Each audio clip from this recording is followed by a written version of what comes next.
Good morning friends, কেমন আছো তোমরা? সবাই ভালো আছো তো? আমিও অনেক ভালো আছি। তো সকাল সকাল ঘুম থেকে উঠেই দেখো গরম জল করে নিয়ে চলে এসেছি, দুধ গুলে নিয়েছি মা তুমি সোনামাকে খাবে তো? খাওয়ানোর জন্য।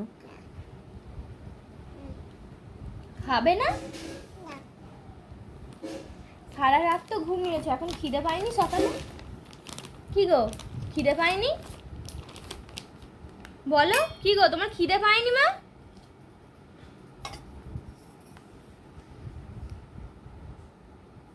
কি কি করবো? হায়, আমাকে খাইয়ে দিচ্ছে। আহ, আমি খাবো? তুমি খাবে না? তুমি দেখি তুমি এরকম করে খেতে পারো কি? হাঁ করো। এই এই ভালো মা, ভালো। নাও খেয়ে নাও, তাহলে এরকম করেই খেয়ে নাও, তুমি সোনা মেয়ে আমার, খেয়ে নাও।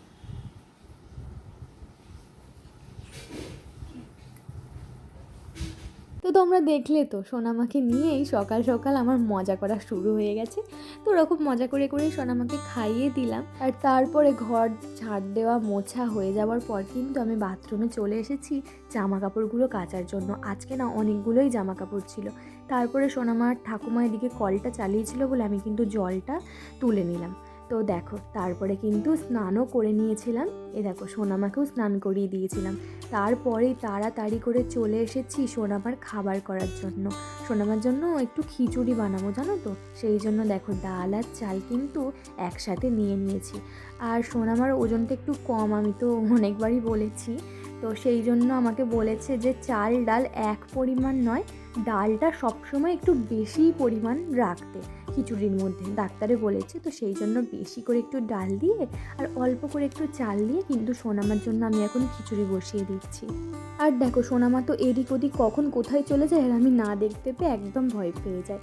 তারপরে দেখো ওদিকে খিচুড়িটা বসিয়ে দিয়ে আমি কিন্তু একটু চুলটা আঁচড়ে টিপ সিঁদুর এগুলো করে নিয়েছি।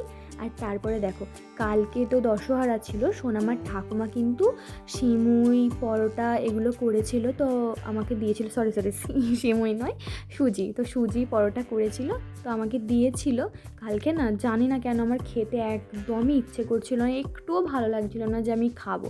তো একটা কিচ্ছু খাইনি, যেরকম সব মানে দিয়েছিল সেরকমই সব পড়েছিল। তো রেখে দিয়েছিলাম, নষ্ট হয়নি, ভালোই ছিল, ফ্রিজের মধ্যে রেখেছিলাম।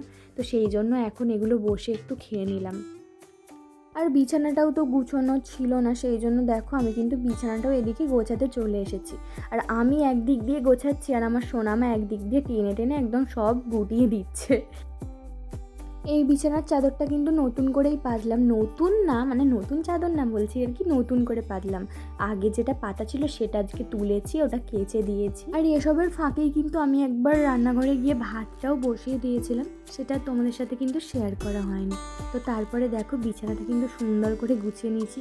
আর একটা ওই দেখো একটা পিলো কভার কোথায় চলে গেছে আমি তো খুঁজেই পাইনি সেটাকে। তো ওটা এমনিই পড়ে আছে বালিশটা, তো যখন ওটা খুঁজে পাবো তো তখন পরিয়ে দেবো। তো তারপরে দেখো আমি এদিকে মশলা বাটতে চলে এসেছি। আর আজকে কি রান্না করবো জানো? এই দেখো পাঁপড়গুলোকে ছোটো ছোটো ছোটো ছোটো করে ভেঙে নিয়েছি, কাঁচা পাঁপড় ভাজবো। তো আজকে পাঁপড় দিয়ে পোস্ত দিয়ে তরকারি করবো, আলু দিয়ে পাঁপড় দিয়ে পোস্ত দিয়ে। এই রান্নাটা আমার খুবই পছন্দের, জানো তো। আমার মা কখনো বাড়িতে বানাতো না, এটা আমার স্কুলে খাওয়া, যখন আমি প্রাইমারি স্কুলে পড়তাম তো মিড ডে মিলে আমাদের এই রান্নাটা মাঝে মধ্যেই হতো, মানে সপ্তাহে একদিন করে হতো। আর এটা আমার খুবই পছন্দের একটা রান্না, খুবই আমার খেতে ভালো লাগতো, ছোটোবেলায় তো ভালো লাগবেই, এখন যেন আরও বেশি ভালো লাগে। ওটাকে পাই না বলে হয়তো আরোই বেশি ভালো লাগে। আঁকা বুড়ি মাটা অমনি এখানে চলে এসেছে ফাঁকা তাল খুঁজে, দেখেছো? সে দেখছে এখানে কেউ নেই আর মা এখানে মশলা বাটছিল, তো ও ভাবছে আমিও গিয়ে একটু মাটামুটি করে নিই। জানে না তো এটা দিয়ে কি হয়, এটাও জানে না, যদি ওর পায়ের ওপর এটা পড়ে তাহলে কিন্তু ওর পাটা থেঁতো হয়ে যাবে। তো ও কিছুই বোঝে না, বাচ্চা মানুষ তো। দেখো মা করেছে, আমাকেও এটা করতে হবে, ও এটাই জানে। তো দেখেছো কীরকম মশলা বাটার চেষ্টা করছে। তো এদিকে দেখো আমি কিন্তু রান্নাটা শুরুও করে দিয়েছি। একার জন্য রান্না কতটাই বা করবো, সেই জন্য দেখো এইটুকু তরকারি। তো একার আর কত তরকারি হবে, তাই না? তো দেখো তরকারিটা করে কিন্তু তরকারিটায় জল দিয়ে দিলাম কষিয়ে। তারপরে যতক্ষণ আলুটা সিদ্ধ হবে ততক্ষণ কিন্তু আমি সোনামাকে খাবারটা খাইয়ে দেবো, মানে খিচুড়িটা। এই দেখো আলু দিয়ে সয়াবিন দিয়ে খিচুড়িটা কিন্তু করেছি। তো চলো এখন সোনামাকে খিচুড়িটা খাইয়ে দিই, দেখি ভালোভাবে খায় না খায় না।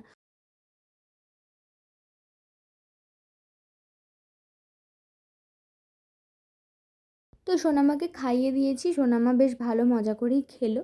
তো দেখো তারপরে আমি এখানে সঙ্গিটা কুড়িয়ে নিলাম। তারপরে ওদিকে দেখলাম আলুটাও সেদ্ধ হয়ে গেছে। তো আলুটা সিদ্ধ হয়ে গেছে বলে আমি গিয়ে ওদিকে পাঁপড়টাও দিয়ে দিলাম। তো পাঁপড়টা দিয়ে একটু ঢাকা দিয়ে দিয়েছিলাম। ঢাকা দেওয়ার পরে দেখো মানে একদম শুকনো শুকনো এরকম তরকারিটা হয়েছে। আর আমার তো খুব পছন্দের, খুব টেস্টিও হয়েছিল জানো তো। কি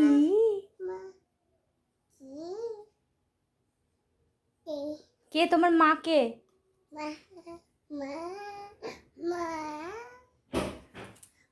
তারপরে দেখো আবার বাথরুমে চলে এসেছি। জামা কাপড়গুলো যে সকালে কেচে রেখেছিলাম সেগুলো তোমার ধোয়ার মা? সময় পাইনি আর, সেই জন্য আমি কিন্তু ধোয়ার জন্য চলে এসেছি।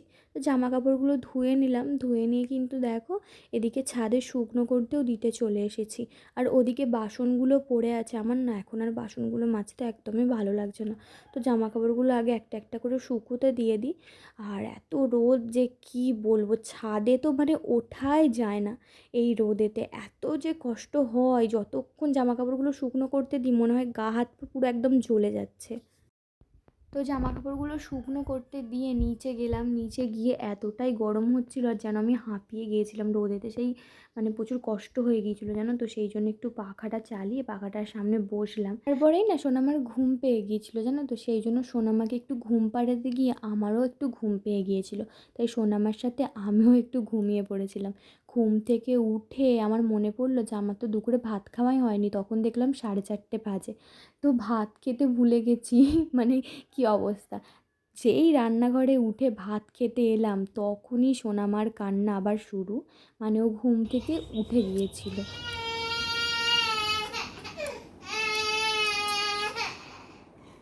তো সোনামা উঠে গিয়েছিল বলে সোনামাকে সামনে বসিয়ে আমি ভাতটা খাচ্ছিলাম, ওকে সামনে বসিয়ে ভাত খাবো আর ও আমার সাথে খাবে না, সেটা তো হতেই পারে না। তো দেখো ও কিন্তু হাতে নিয়ে নিয়েছে পাঁপড় পোস্তর একটা পাঁপড় নিয়ে, কিন্তু ও খেতে শুরু করে দিয়েছে। আর তারপরেই দেখো সোনামা কিন্তু খাটের ওই কোণটাতে বসে বসে খেলছিল। সেই জন্য আমি ভাবলাম যে এখন তো বিকেল হয়ে গেছে অনেকটাই, তো সোনামাকে নিয়ে একটু ছাদে যাওয়া যাক, জামা কাপড়গুলোও তুলে আনবো আর ওকে নিয়ে গিয়ে একটু সময়ও কাটানো হবে, ছাদেতে একটু খেলাও হবে। তো সেই জন্য দেখো আমি কিন্তু আম কেটে নিয়ে চলে এসেছিলাম। সোনামাকে তো প্রতিদিনই একটা করে বিকেলে ফল দিই, আজকে ভেবেছিলাম আম দেবো, তো সেই জন্য আমটা কেটে নিয়ে চলে এসেছি। ওকে এক ফালি মতো আম দিয়েছি আর বাকিটা আমিই খেয়েছি। তারপর সন্ধে হয়ে গিয়েছিল, ছাদ থেকে নিচে আসতেই সোনামার ঠাকুমা আমাকে এটা দিল। কালকে দশহারা ছিল তো আমি বাজার থেকে কিনে এনেছিলাম, আগের ব্লগে শেয়ার করেছিলাম। তো সোনামার ঠাকুমাকে দিয়েছিলাম। আমার অতটা মনে ছিল না যে সোনামার ঠাকুমা তো দুধ খায় না, তাই দইটাও অতটা খায় না সবসময়। তো দিয়েছিলাম, ফ্রিজের মধ্যেই ছিল। তো সোনামার ঠাকুমা বললো আমি তো খাবো না, আমার একটু কেমন কেমন লাগছে, গন্ধ গন্ধ লাগছে দুধের, তো তুমিই খেয়ে নাও। তো আমি আর সোনামা দুজন মিলে ওটা খেয়ে নিলাম, ওই মিষ্টিটা আর দইটা। তারপরে দেখো যে দুপুরের বাসনগুলো পড়েছিল, বলছিলাম দুপুরে মাজতে ভালো লাগছিল না, তো সেগুলোই এখন মাজতে চলে এসেছি। তো এখন সন্ধ্যা হয়ে গেছে। তো দেখো আমি এখানে মাজছি আর সোনামাও কিন্তু আমার কাছে বাথরুমে চলে এসেছে। আমি একটু বিরক্ত হয়ে যাচ্ছিলাম জানো তো, মানে যে কোনো কাজ করতে সে আমাকে করতেই দেয় না। তো তারপরে এখানে এলাম, এসে বাসনগুলো মাজা ধোয়া বাসনগুলো একটু গুছিয়ে নিচ্ছিলাম। আর তোমাদেরকে এখানে একটা জিনিস দেখাই, দেখো কড়াটা না আমি কত সুন্দর করে প্রতিদিন মাজি, ভালো করে মাজবো টাজবো মেজে রাখবো। তারপরের দিনই সকালে আমি যখন রান্না করতে যাব, কড়াটায় তরকারি বসাতে যাব, তখনই দেখে না কড়াটা আমার মাথা এত গরম হয়ে যায়, দেখবো সেই সাদা সাদা টিপ টিপ কেমন একটা ছোপ ছোপ কালো কালো ছোপ সাদা সাদা ছোপ, যত ছোপ মানে কড়ার মধ্যে পড়ে গেছে। মানে লোক দেখে ভাববে আমি জীবনেও হয়তো কড়াটাকে মাজি না, এমন অবস্থা। তোমরা নিজে চোখে দেখলে তো কড়াটা কত সুন্দর মাজা, কিন্তু কালকে সকালে তোমরা দেখবে আমার পরের ভিডিওটাই, যখন আমি পরের ব্লগটা দেবো রান্নাবান্না করি, যদি দেখাই তো দেখতে পাবে তোমরা। তো তারপরে দেখো সোনামা কিন্তু আমার কোলে কোলে ঘুমিয়ে পড়েছে, সন্ধ্যাবেলার দিকেই ও ঘুমিয়ে পড়েছে। সন্ধে বলতে কি এখন ওই 7:30 কি 7টা মতন বাজে। তো বিকেলে ঘুম থেকে ওঠার পর বিছানাটার গোছানো হয়নি আমার, তো সেই জন্য সোনামাকে এখন শোয়াবো, তো নোংরা বিছানার মধ্যে শুইয়ে দেবো, তো সেই জন্য একটু এক হাতেই সোনামাকে কোলে নিয়ে একটু বিছানাটা ঝেড়ে পরিষ্কার করে, তো সোনামাকে দেখো আমি কিন্তু এদিকে শুইয়ে দিয়েছি। আর তোমাদের একটা কথা বলি, আমরা অনেক মায়েরাই কিন্তু একটা ভুল কাজ অনেক সময়তেই করে থাকি। বাচ্চাকে দিনের বেলা যখন কোথাও শুইয়ে রাখি, তখন হয়তো যদি ঘরেই শুইয়ে রাখি একটা গুড নাইট কিন্তু ঘরে অন করে দিই, তো আমরা ভাবি যে আর মশা কামড়াবে না, কিন্তু আমরা এটা ভুলে যাই আমাদের ঘরে মশা ছাড়াও আরও অনেক রকম অনেক কিছু থাকতে পারে যেগুলো কিন্তু গুড নাইটে যায় না, ঠিক আছে? তো সেই জন্যই আমি দেখো এরকম একটা ছোট্ট মশারি সবসময় আমার ঘরে থাকে, ভেঙে গেলেও আমি আবার কিনে নিয়ে চলে আসবো। তো সোনামা যখনই দিনের বেলা এরকম সোনামাকে ঘুম পাড়াই, আমি সোনামাকে শুইয়ে দিই, তখনই সারা দিনে যতবার শোয়াই ততবারই কিন্তু এই মশারিটা এরকমভাবে সোনামাকে খাটিয়ে দিই, যাতে অন্য কিছু পোকামাকড় বিষাক্ত কোনো কিছুই বলো, যে কোনো পোকামাকড় সোনামার গায়েটায় এসে না পড়ে। বলা যায় না তো, না কিছু এসে কানে ঢুকে গেল কি কী হলো বাচ্চাদের, বলা যায় না, না বাচ্চাদের ব্যাপারে কোনো দিনই কোনো রিস্ক নেওয়াই ঠিক না। আর সোনামা ঘুমাচ্ছে বলে আমি তাড়াহুড়ো করে রান্নাঘরে চলে এলাম, তার আগে একটু জল খেয়ে নিলাম, একটু এনার্জিটা যাতে ভালোভাবে চলে আসে। তো জলটা খেয়ে নিয়ে তাড়াতাড়ি কিন্তু আমি এদিকে আটাটা মেখে নিয়েছিলাম, মেখে নিয়ে দেখো রুটি করতে চলে এসেছি। আর কটা রুটি করেছি জানো? মাত্র 3টে। তোমরা এখন হয়তো হাসবে যে 3টে রুটি করবে তার জন্য আমার কিসের এনার্জি। এই দেখো আমার কিন্তু রুটিটা হয়ে গেছে। 3টে রুটি করেছি, কেন বলো তো? আমার 2টো আর সোনামার 1টা। জানো তো কালকে তো দশহরা ছিল, আমাদের এখানে পাড়াতেই ঠাকুর এসেছে, মা মনসার পুজো হয়েছে, তো আজকে সেই পুজো উপলক্ষে কিন্তু ফাংশন হবে। তো ভাবছিলাম যে যাব না, সোনামার ঠাকুমাকেও বললাম সন্ধ্যাবেলা, সোনামার ঠাকুমা জিজ্ঞেস করছিল যে যাবে না, আমি বললাম যে না যাব না। কিন্তু তারপরে আমি দেখলাম সন্ধ্যাবেলা বাথরুমে গিয়ে যে আমাদের বাথরুমের এখান থেকে দেখো ফাংশন দেখা যাচ্ছে, এই যে আমাদের বাথরুম আর ওই দেখো ওখানে লাইট, ওখানে ডিজে সব বক্স, ওখানেই স্টেজটা করা হয়েছে। তো আমি ভাবছি যে এখান থেকে এটুকু আমি কেন ফাংশন দেখতে যাব না? বিয়ের আগে যখন বিয়ে হয়নি তখন মায়ের সাথে, কাকিমাদের সাথে, বড় মায়েদের সাথে, ঠাকুমাদের সাথে কোথায় কোথায় ফাংশন দেখতে চলে যেতাম, নাচতাম ফাংশন প্রথমে ভাবলাম এখন কেন যাবো, তারপরে আবার ভাবলাম একা কিসের, আমার সোনামা যে আমার সাথে আমার পার্টনার, আবার আমি একা কিসের। তো সোনামা ঘুমাচ্ছিল বলে আমি কিন্তু একটু সেজে নিয়েছি, দেখো অন্ধকারে কিন্তু সিঁদুর পরেছি, লিপস্টিক পরেছি, টিপ পরেছি, তো কীরকম হয়েছে লিপস্টিক দেওয়াটা কিন্তু আর পাড়ার মধ্যে বাড়ির কাছেই তো ফাংশন, সেই জন্য শাড়ি টাড়ি পরিনি, দেখো এই জামাটা পরেই কিন্তু চলে যাচ্ছি। আর ব্যাগটা কেন নিয়েছি জানো? ব্যাগের মধ্যে সোনামাকে যেহেতু নিয়ে যাচ্ছি, তো নিতে তো হবেই একটা জলের বোতল, তো একটা জলের বোতল নিয়েছি, ওখানে যদি গরম হয় ভিড় হয়, তো তার জন্য একটা পাখা নিয়েছি ছোট, আর তার মধ্যেই তো 10-20 টাকা নিয়েছিলাম, তো ওখানে যদি কিছু খাবার টাবার বসে তো সোনামাকে কিনে দেবো বলে। তো তারপরে দেখো মা মেয়ে দুজন মিলে একদম অন্ধকারের মধ্যে দিয়ে একদম ফোনের টর্চ জ্বেলে জ্বেলে চলে যাচ্ছি ফাংশন দেখতে।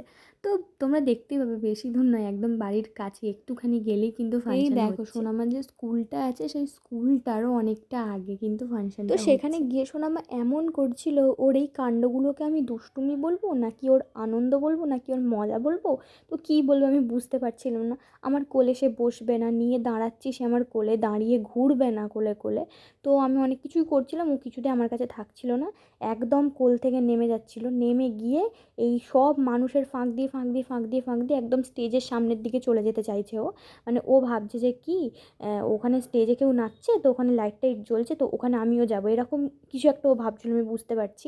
আর নিচেতে তো ও এত নাচছিল, ও যখন মানে এখন তো এই নাচটা তো কিছুই না, শুধু এমনি হাতে করে নাচছে, একজন ফাংশনে নাচছিল, একটা ডিজে গানে নাচছিল, তখনও নিচে এত নাচছে, তখন ওর বাবা ভিডিও কল করেছিল, সেই জন্য আর ভিডিওটা করে তোমাদেরকে আমি দেখাতে পারলাম না, দেখালে তোমরা দেখতে হেসে পাগল হয়ে যেতে ওর নাচ, মানে এত নাচছে, মানে আশেপাশের সব লোকগুলো যারা আমাদের পাশে বসছিল ওর দিকে হাঁ করে বেশিক্ষণ ছিলাম না, ওই 5-6টা বাচ্চাদের নাচ দেখে তো 1 ঘন্টার মতো ছিলাম, তো ওখান থেকে তারপরে চলে এলাম বাড়িতে। বাড়িতে এসে দেখো অনেকটাই রাত হয়ে গিয়েছিলো, 10টার মতো 10:30টার মতো বেজে গিয়েছিলো, সেই জন্য দেখো সোনামাকে কিন্তু আমি দুধ দিয়ে রুটিটা আজকে সারা দিনকার ব্লগটা তোমাদের সাথে শেয়ার করলাম, কেমন লাগলো কমেন্ট বক্সে অবশ্যই জানাবে কিন্তু। আর যদি তোমাদের মধ্যে কেউ আমার চ্যানেলে নতুন হয়ে থাকো তাহলে প্লিজ চ্যানেলটাকে সাবস্ক্রাইব করে আমাকে একটু সাপোর্ট করো, আমার একটু পাশে থেকো। তো চলো ফ্রেন্ডস, ভালো লাগলে লাইক কমেন্ট সাবস্ক্রাইব করে আমার পাশে থেকো। তো আজকের মতো এটুকুই, দেখা হচ্ছে নেক্সট কোনো ভ্লগে। চলো টাটা বাই, গুড নাইট, ভালো থেকো।